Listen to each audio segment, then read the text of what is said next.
Number 10. Chester A. Arthur was the fourth president to ascend to the office upon the death of his predecessor, and the second to ascend upon his predecessor's assassination. Under any other circumstances, Arthur would have likely never become president. He had no presidential or vice presidential ambitions. He was only selected as a compromise candidate, and only after others had passed up the opportunity. To him, the vice presidency was, quote, a greater honor than I ever dreamed of attaining. Number 9. Like every other Republican president from 1869 to 1900, Arthur had served in the Civil War. He didn't serve in a combat role, but was the quartermaster for New York State's militia, responsible for the lodging and outfitting of troops. The nearest he ever came to the front was when he traveled to Fredericksburg, Virginia in 1862 to inspect the troops shortly after the North had taken the town. Number 8.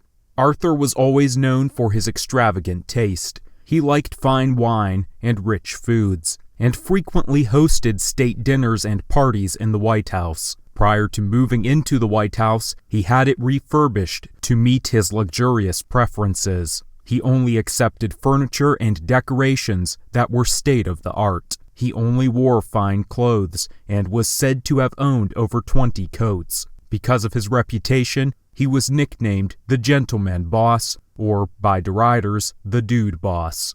Number 7.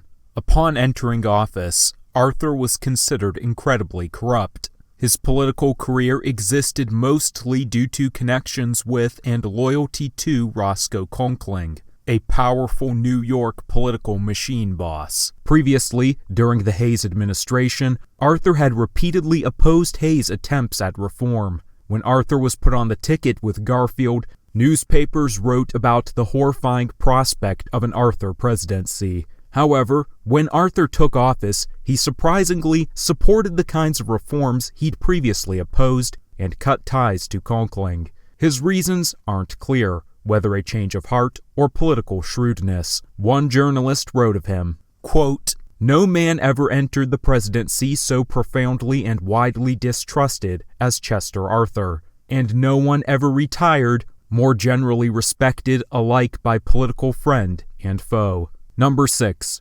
Early in his presidency, Arthur was diagnosed with Bright's disease, a kidney ailment. This was part of the reason he made no serious attempt at the 1884 Republican nomination, as he knew he didn't have much time left. He died less than 2 years after he left office, making his post-presidency the second shortest. Number 5. Abraham Lincoln's son, Robert Lincoln, served on Arthur's cabinet as Secretary of War. Lincoln had originally served on Garfield's cabinet, but stayed on for Arthur's administration. Furthermore, he was the only member of Arthur's cabinet to serve throughout Arthur's entire term. Number 4. Arthur, like the preceding Republican presidents, had little success in supporting civil rights of black Southerners. He tried to use patronage to support and fund coalitions, and his efforts had the backing of civil rights leader Frederick Douglass. These efforts were successful in Virginia, but failed in the rest of the South. Number 3.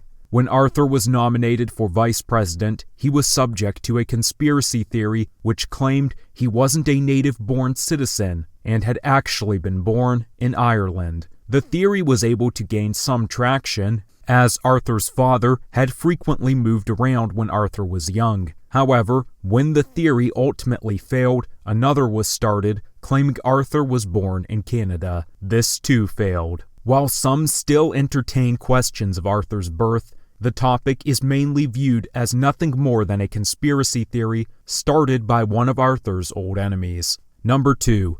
The anthem, Hail to the Chief, had been the president's personal anthem since the early 1800s. Arthur didn't like it, feeling it was undignified. He stopped using it and had a new theme composed. This theme, called Presidential Polonaise, was used for the remainder of Arthur's term, but it never caught on, and during the subsequent term of Grover Cleveland, Marine bands returned to playing Hail to the Chief. Number 1. Arthur successfully bolstered the Navy, which had shrunk exponentially following the Civil War. his Secretary of the Navy, successfully got the Navy increased funds and scrapped outmoded wooden ships and started production on steel ships, setting the standard for the Navy going forward. For more videos like this, consider subscribing to the channel. To show your support and have your name featured in the credits, consider making a donation on Patreon of either $2, $5, or $15 a month. Patreon link in the description below.